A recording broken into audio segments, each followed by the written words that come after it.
রায়ানের অ্যাক্সিডেন্টটা যে ইচ্ছে করে ঘটানো হয়েছে সেটা বুঝে গেল পারুল। পুরোটা জানতে ভিডিওটিতে লাইক দিয়ে চ্যানেলটা সাবস্ক্রাইব করে দেখতে থাকুন।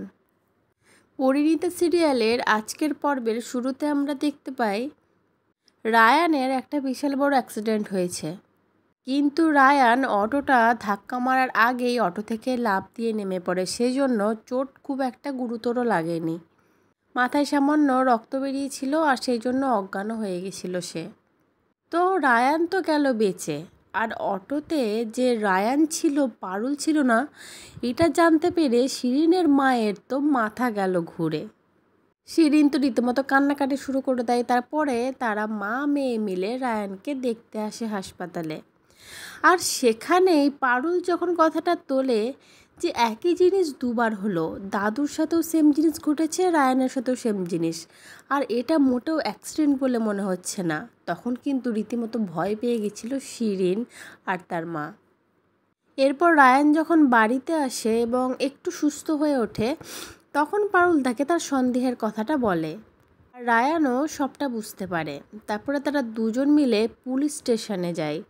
সেখানে গিয়ে যখন তারা পুলিশকে সমস্ত কিছু ঘটনা খুলে বলে এবং ওই অ্যাক্সিডেন্টের সিসিটিভি ফুটেজ দেখে, তখন কিন্তু পুরো চমকে যায় পারুল। কারণ পারুল দেখতে পায় যে গাড়িটি দাদুকে ধাক্কা মেরেছিল সেই একই গাড়ির রায়ানকেও মারার চেষ্টা করেছে।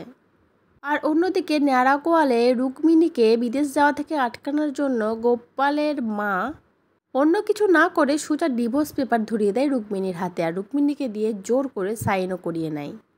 আর যেটা গোপাল বিন্দু বিসর্গ জানতে পারে না।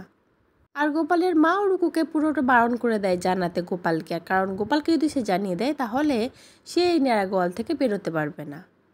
তো এই ডিভোর্স পেপারে সই করা নিয়েও গোপাল যে গোপালের মা যে গোপালকে উল্টোপাল্টা বোঝাবে সেটা তো আমরা বুঝতেই পারছি। আর অন্যদিকে পারুল যে বুঝতে পেরেছে যে সেটা মোটাই অ্যাক্সিডেন্ট নয়, রায়ান আর দাদুর যে অ্যাক্সিডেন্টটা হয়েছে তার পিছনে কারোর না কারোর হাত আছে। এবার কে আছে তাদের পিছনে, এই অ্যাক্সিডেন্টের পিছনে, সে কি বের করতে পারবে সেটাও দেখার। তো পরবর্তী আপডেট নিয়ে তাড়াতাড়ি আসি, সঙ্গে থেকো, সাথে থেকো, চ্যানেলটা সাবস্ক্রাইব করে দিও আর তোমাদের মতামতটা কমেন্টে অবশ্যই জানিও। ধন্যবাদ।